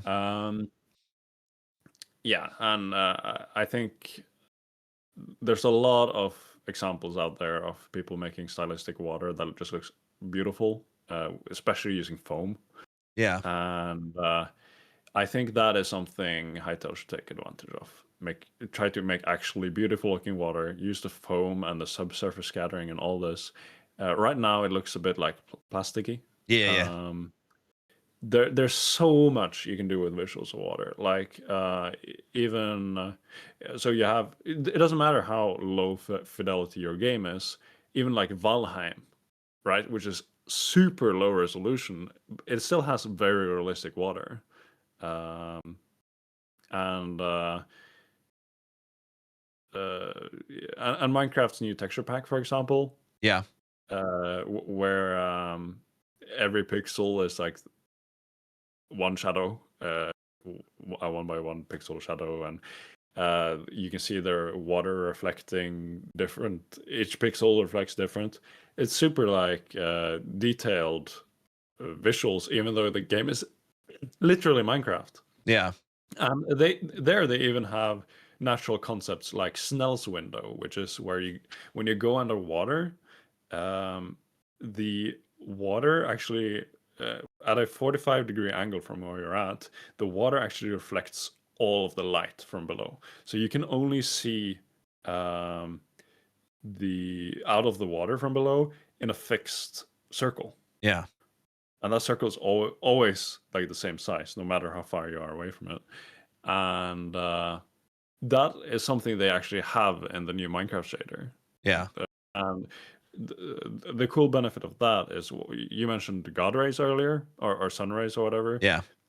When you do that, you have this like, if you ever played a game like Absu, that game has beautiful water, and it's mostly because of the Snell's window.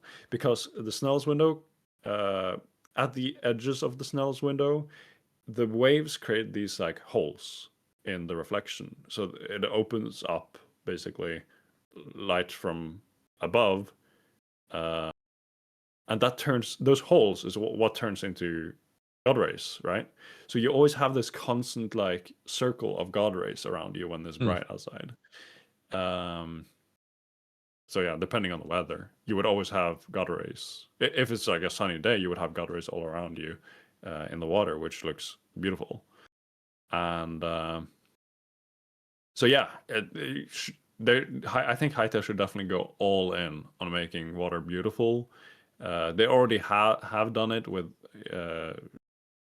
Now I can't actually remember what it's called, but you know, when caustics, when they're Caustics. The lights on the seafloor from the waves, that already looks beautiful in Hytale. I want them to go more into that direction. It's almost like you've made an 1.5 hour long video about this. Yeah, I know a lot of I know a lot about this topic. Definitely. Yeah. So I'm just gonna lump this in with this just to let you kind of finish your thought that you're on, and then we'll take it to Joe, and we'll give Ray a last word about it. Is and I kind of know the answer to this based on how you're talking about it, but I'm going to pose it anyways as a question so everybody can kind of answer it too. Is do you think so? Should Hytale go that far with its like base shaders, water features of like having good quality reflections, God rays or sun rays underwater, caustics? Should they make sure that they add all of these like realistic features that exists within the real world to water, just like we talked about earlier, like in their way, in their stylistic way?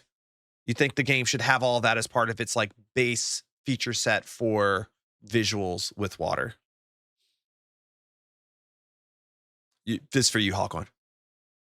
Oh, Yeah, I wanted you to be able to like kind of finish But on that, and then I'm gonna take it to Joe. yeah. Yeah. Okay. Yeah. Okay. Joe, like kind of like both questions together, like stylistically, like how should we look? And then should they just go the whole way with it? Go all the way, give us all the features with water as part of like the default quote unquote shader and not make people feel like they want to get like third party shaders if that ever even becomes a thing in Hytale in the future and just do it all right from the start. What do you think?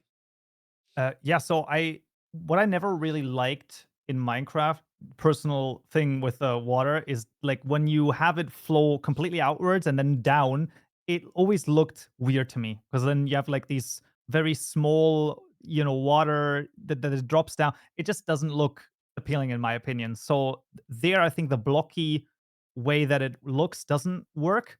Hmm. So I think moving slightly away from that is I think better.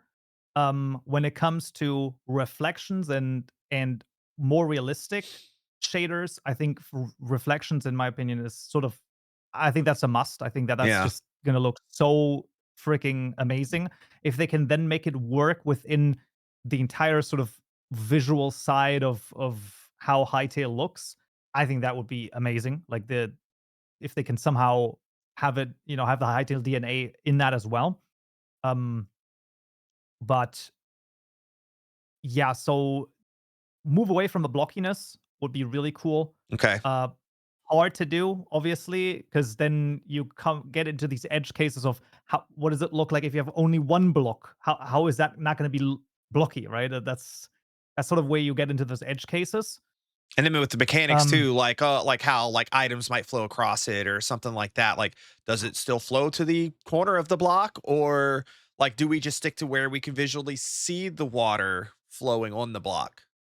right, and also, where's the exact like where does the water end and start? Because if you are a little bit loose with the block grid, right, with a voxel grid, if you're like it's visually speaking, it's okay if it flows over a little bit. Like I imagine, if you have a beach and you get waves that Yeah, come yeah, in yeah, yeah. and it like flows over the beach a little bit. Is that what is that going to be? Is it like purely visual? Is there actually like a little bit of water that comes over there? So something like that. Um, but if they can make it work within the Hytale style, going for a little bit more realistic would probably be really cool. And I think worst case, they could possibly have like a not necessarily, oh, well, maybe actually two shaders, sort of one that's more realistic, one that's less realistic, similar to maybe Vibrant Visual style. Well, And we definitely need options then, because some people might yeah, play yeah, on a exactly. potato versus some people are going to play on like really nice like Exactly. systems. So you could do that, and then servers could not necessarily enforce, but they can say, "Hey, this is the preferred way we would like our server to look." Yeah. Because then server owners and the people that build them there can tailor their builds and their experiences towards exactly how they want it to look like. That and there may be advantages or disadvantages too, right? One system you may be able to like look down and see inside of the water a lot better than the other. And if you're on a server where that has like a gameplay implication, you would definitely want the server operator to be able to control that. The question is, though, also if we then talk about the cubic chunks and we got oceans that are 500 plus blocks deep, let's say, at some point it's just going to be darkness, right? So that's also going to be Mhm. very interesting. So even if you can look inside, at some point it's just going to fade to darkness, which I think visually speaking could also be really, really cool. Yeah, that like abyss. All right, so Ray, I want to give you the last word on this since we kind of added to the topic a little bit, and then we had Hawkon bring up like that stylistic type look. So what's your thought on that? Like we showed the screenshot there of Sea of Thieves, which I haven't really paid attention to in quite a number of years. I really like the way that their water looks. So should they go ultra realistic? Should they go like stylized realistic? And then like, do we want all of these features built into the base game shaders? I was Sea of Thieves player. Okay. I had like daily 5-hour courses with my ship, my own ship, yes, of course. But I couldn't like bring any of my friends to play with me, so I kind of abandoned this title. But I loved water in this game, and I can't talk about visuals without not mention waves. Yeah, I was thinking waves too. Because waves is really important part, because if I want to build lake, I don't want waves here. But when I'm traveling through the ocean and Waves I are don't know, fun. there's storm right now, I would like to feel these waves. Like Yes. I loved this adrenaline adrenaline. Adrenaline, yeah. Yeah, I felt when I was going into storm in the Sea of Thieves, like there was cloudy and everything, the waves was going higher and higher, and it was amazing feeling. And the way Sea of Thieves is solving this problem is the closer you are to actually land, the smaller waves are, even during the storm. So basically, if you're going to visit some island in Sea of Thieves, uh, like it will be never like under the water because the waves. It will Yeah. be always like more calm around the land. So Okay. maybe something like this could work. And actually, when we're going even on the lakes, like wind can kinda make those waves. So Maybe it maybe could somehow be to use based off of the like the size of the body of solution. water or something. Yeah, yeah, but yeah, I love water in Sea of Thieves, so I would love to see something like this in Hytale. But it, of course, having like going along with the waves. Can you imagine surfing in Hytale? Like maybe there's a certain biome that produces more waves on the shore, and you go out there with your surfboard and like do some surfing. That'd be like kind of crazy, right? Um, Yeah. any I think the next podcast will have to be about wind then. Oh, yeah, God. right? We're just The going through weather, all the the weather. elements. Just Yeah, to do all the elements, right? maybe, Let's do yeah. it. Yeah. Yeah, Um, let's talk about weather in general. all right, I want to give you guys a chance for some final thoughts. Maybe if there's anything extra related to the topic at any point from beginning in through the podcast, like any last things you want to throw in. Joe, let's start with you. So I don't know. I think we really teased out quite a few things that could be really really interesting. So I'm hoping that we gave the Hytale devs like quite a few, at least thought roads to start Yeah, walking down. for Whether or sure. not they're gonna go down for them fully, like that's a whole different thing. But if not, then maybe some mod devs are gonna just jump in and do some of the ideas that we've given here. Um, in terms of Modders, the I want to see it. yeah, I mean, it's very possible. I mean, it's very possible. The last thing that I thought about when it came to waves might be a little bit of a crazy idea, but because I thought about the waves, and the first sort of visual that I had was like, Odysseus in the waves, just like going crazy on a ship, Yeah, and I was like, well, there could also be a world event or something like that, similar to a breach, where all of a sudden you get like a tsunami coming over, and I just sort of like the visual of that just could be like really interesting. I don't know how exactly it would work. I just wanted to throw that out as like an idea. something like So I that was could like, definitely work. I think inside of a breach for sure. Kind of a little exactly. hard to make it work in a regular world because I don't think anybody wants their stuff to be like totally drowned by a tsunami. But if you were like inside of a breach and that was like part of Yeah. like a challenge or something that you have to overcome within that particular world, that'd be really cool. Yeah. I think just the 2012 visual bridge. is like Yeah, yeah, pretty much. It's kinda like that. yeah. But yeah, apart from that, I think we've teased out, like, a lot of different very, very cool ideas. Yeah. Hawkon, final thoughts? Yeah, it brings up like my thoughts about, yeah, I've definitely affected the Hytale development somehow with my videos. I've seen some ideas. I have confirmed some ideas have been like influencing the team.